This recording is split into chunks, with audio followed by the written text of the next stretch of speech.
En Radio San Giovanni compartimos con ustedes el origen y el desarrollo histórico de la Semana Santa.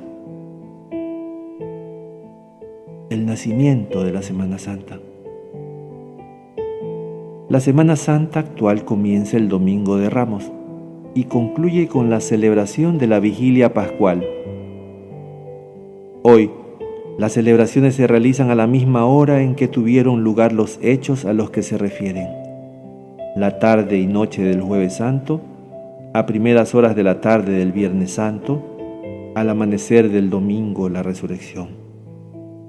Sin embargo, no fue siempre así, pues con la Semana Santa ha ocurrido lo que acontece con todos los seres vivos. Nacen, se desarrollan, pueden enfermar, se curan y siguen su vida hasta que Dios disponga. De hecho, la que pudiéramos llamar primitiva Semana Santa ni siquiera llevaba ese nombre y no podía ser más sencilla. Era una celebración solemne de la muerte y resurrección del Señor, en la que se acentuaba sobre todo la resurrección.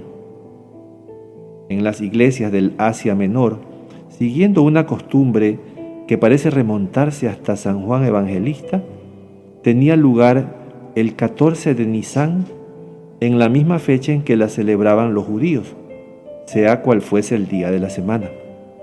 En la iglesia de Roma, en cambio, se hacía durante la noche del sábado al domingo siguiente al 14 de Nisan, siguiendo, según parece, una tradición que se remonta al apóstol San Pedro. Esta fue la fecha que prevaleció y llega hasta nuestros días, fijándose como día de la celebración de la Pascua la noche del sábado al domingo siguiente al primer plenilunio de primavera, o sea, la luna llena.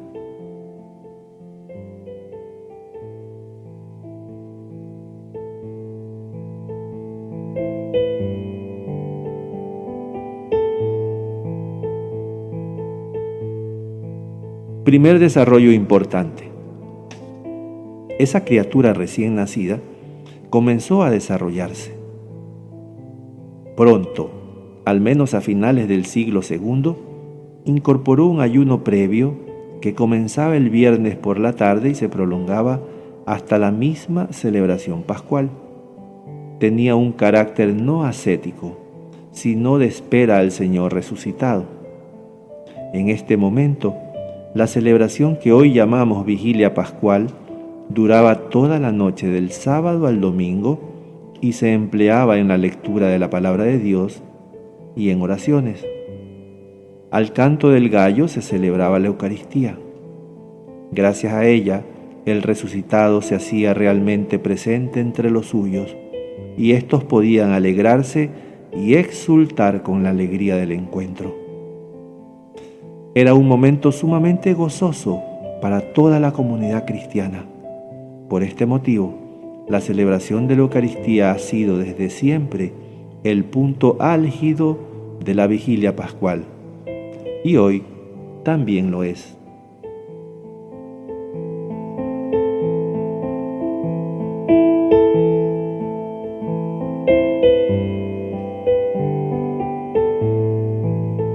La primera Semana Santa. La criatura siguió creciendo, de modo que, al menos a principio del siglo III, durante la vigilia se celebraba el bautismo de los catecúmenos adultos y el de los niños, tanto párvulos como infantes. Pero fue necesario esperar al siglo IV para que el formato viernes tarde vigilia pascual sufriera un importante y decisivo crecimiento. No es de extrañar que esto tuviera lugar en Jerusalén, dado que allí nuestro Señor Jesucristo protagonizó los acontecimientos que están en la base de toda la Semana Santa: su entrada mesiánica, la institución de la Eucaristía, su pasión y muerte y su gloriosa resurrección. Desde allí se difundiría a las demás iglesias de Oriente y Occidente. Una peregrina española, Egería, que viajó a Jerusalén en ese siglo y puso por escrito la liturgia que se vivía entonces en los santos lugares, nos ha dejado un testimonio impagable que vale la pena reproducir en líneas generales. El sábado anterior al Domingo de Ramos, se celebra en Betania el recuerdo de la resurrección de Lázaro y del banquete de Jesús con las hermanas Marta y María. El Domingo de Ramos, el obispo, el pueblo y los peregrinos se reúnen en el Monte de los Olivos.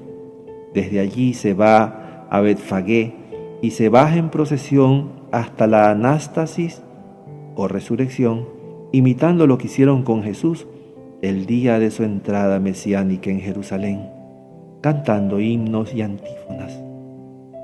Todos los niños de aquellos lugares, incluso los que no pueden ir a pie por ser tiernos y sus padres los llevan al cuello, llevan ramos, unos de palma, otros de olivo, y así es llevado el obispo en la misma forma que entonces fue llevado el Señor. El lunes, martes y miércoles tienen lugar otras celebraciones. El miércoles todo el pueblo participa en una celebración muy emotiva, la conmemoración de la traición de Judas. El jueves se celebra la Eucaristía y se hacen vigilias de oraciones y lecturas para recordar la agonía de Jesús en el huerto de Getsemaní. El viernes gira en torno a la cruz. Se leen todos los grandes textos del Antiguo Testamento y del Nuevo que se refieren a la pasión del Señor.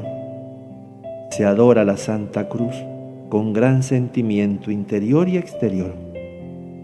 El sábado se prepara la vigilia. Esta se celebra después, como entre nosotros, es decir, como se hacía en España y en la Iglesia Latina, modo que ya conocemos. Un momento de particular emoción era la lectura de la resurrección ante el sepulcro vacío. La celebración se prolongaba durante todo el domingo. Según los datos que aporta la peregrina Egería, desde una época muy primitiva la Semana Santa era una celebración muy popular, tanto por el número de fieles que participaba en ella, como por el empeño y esfuerzo que ponían, pues las celebraciones eran muy largas. Todo esto es muy importante porque la Semana Santa de Jerusalén se exportó al resto de iglesias, ya que todas querían imitar lo que hacía la Iglesia Madre. Por ejemplo, en todas partes querían disponer de lugares donde venerar alguna reliquia de la Santa Cruz, como sucedió en Roma con la Basílica de la Santa Cruz de Jerusalén.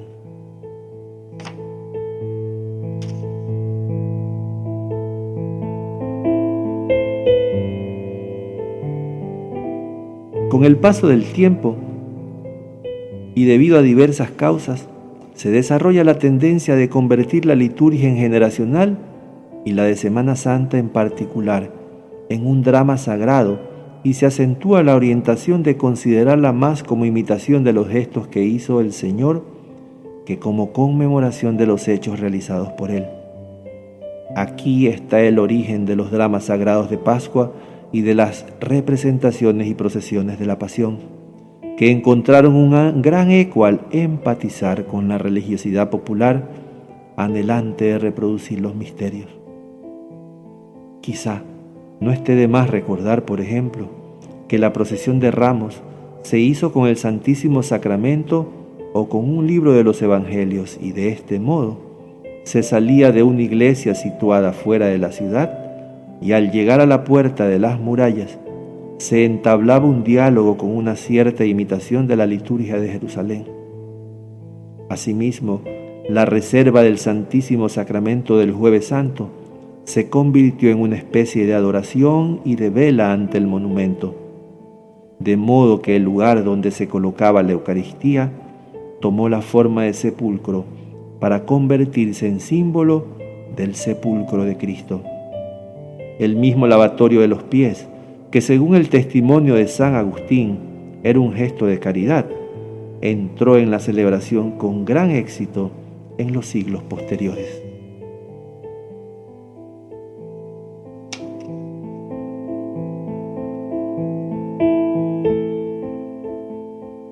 ciñéndonos a la liturgia romana, que es la que más nos interesa por ser la que nosotros celebramos. El último desarrollo de la Semana Santa lo encontramos en el tiempo inmediatamente anterior al Concilio Vaticano II. Pienso que tiene su interés en conocerlo para que podamos entender mejor y valorar adecuadamente lo llevado a cabo con la reforma litúrgica del posconcilio. Las celebraciones habían perdido sencillez y se habían hecho excesivamente barrocas y complicadas, con una acentuación de lo dramático que velaba un tanto el misterio. Así, la procesión de las palmas no resaltaba adecuadamente la entrada de Jesús como Mesías en la ciudad santa para consumar la obra de la redención humana, mientras acentuaba otros aspectos más populares. Los horarios se habían desplazado y ya no se correspondían con los momentos en que tuvieron lugar los acontecimientos que se conmemoraban. De hecho, la institución de la Eucaristía se celebraba el Jueves Santo por la mañana, la muerte del Señor, el Viernes Santo también por la mañana, y lo que es aún más llamativo, la Vigilia Pascual al amanecer del Sábado Santo. Por otra parte, la participación del pueblo en las acciones litúrgicas, que había sido masiva durante siglos, se había concentrado principalmente en el Jueves Santo y en la procesión del Domingo de Ramos.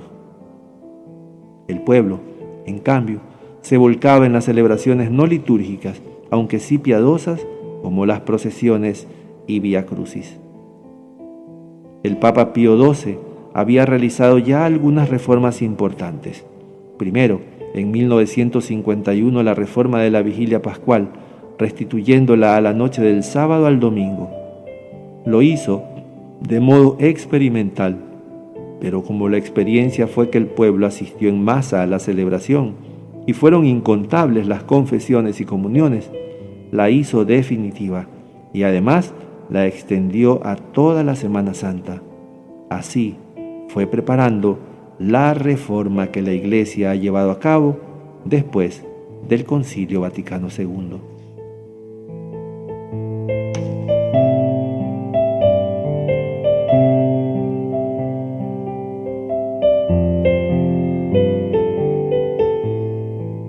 La Semana Santa actual.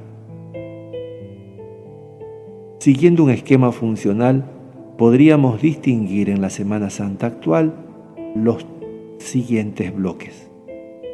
El primer bloque, el Domingo de Ramos. El segundo bloque, las ferias segunda, tercera, cuarta y quinta hasta el atardecer. Y el tercer bloque, el Triduo Sacro o Triduo Pascual, desde la misa vespertina en la Cena del Señor hasta la Vigilia Pascual inclusive. Sin embargo, esto no puede llevarnos a romper su unidad, pues toda ella descansa en el doble movimiento de muerte y resurrección de Jesucristo, las cuales forman como el anverso y el reverso de la misma moneda. Cristo tiene que morir para resucitar, tiene que padecer para ser glorificado, tiene que humillarse para ser exaltado. Este es el camino que ha de seguir siempre la Iglesia. También es el esquema de la vida de cada cristiano. Hay que comulgar en la cruz de Jesucristo para comulgar en su triunfo.